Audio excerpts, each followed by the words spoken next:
Bonjour à tous, on se retrouve pour une nouvelle position avec ici le trait pour les blancs et on a une dame attaquée mais on a dame de tour, fou et cavalier de chaque côté, 4 pions blancs contre 5 pions noirs. Donc je disais une dame blanche attaquée évidemment ici par le fou, bien entendu.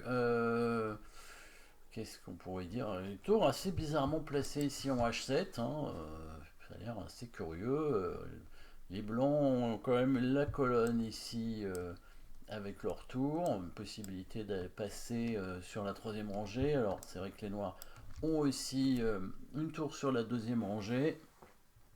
En tout cas, c'est au blanc de jouer. On recherche évidemment les coups forcés dans cette position. Deux échecs, trois avec le cavalier qui peut aussi prendre le pion en H5. La dame qui peut prendre le fou, mais bon, ça n'a pas l'air génial. Cavalier prend H5, il y a quand même la tour qui défend en plus du pion. Cavalier F5 peut-être un coup, hein, sachant qu'après la prise du cavalier, il y a quand même la tour qui pourra arriver faire échec. En G3. Et oui, parce que ça ouvre la colonne du roi. S'il prend pas, bah, le fou est perdu, donc il est obligé de prendre le cavalier. Tour G3 échec. Le roi doit bouger, où est-il? En F8 peut-être, pour éviter l'échec quand la dame prend le fou, hein, parce que maintenant sur roi F8, si la dame prend le fou, bah, les noirs peuvent peut-être récupérer l'initiative, en tout cas, peut-être prendre ce pion hein, avec la dame. Non, parce qu'il y a la tour attaquée, donc ça, ce serait pas un bon coup.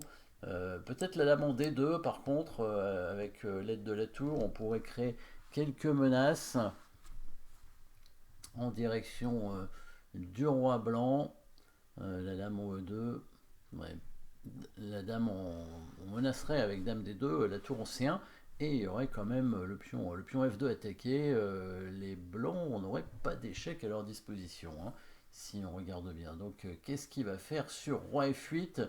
Il a probablement un meilleur coup que prendre le fou, puis on prend tour G3 échec.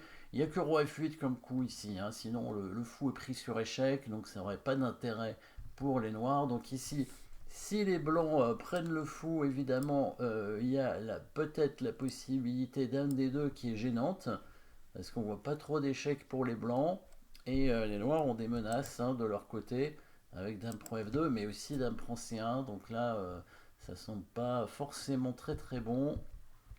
Donc on va plutôt évidemment chercher un coup forcé ici, et bah, il y a un coup simple hein, qui a l'air plutôt pas mal. Après, je pense que les deux échecs des blancs sont intéressants hein, dans cette position, dans la partie.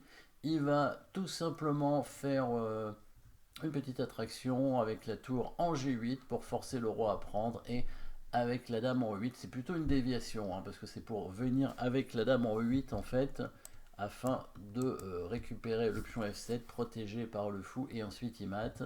On voit un tour G8 échec, roi prend G8, dame E8 échec, roi G7, dame prend F7 échec, et quand il bouge son roi, il est mat.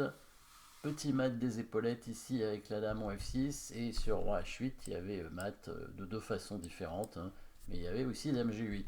Sachant que dans cette position en fait il y avait l'autre échec qui était pas mal aussi, cet échec là en D6 qui était bon parce que sur roi E8 il y avait tout de suite tour G8 mat, et sur fou E7 il y avait dame B8 échec, et c'était suivi du mat aussi. Donc bon, les deux cas c'était mat. Le coup cavalier F5 hein, qui permet donc un dégagement d'espace en direction du roi.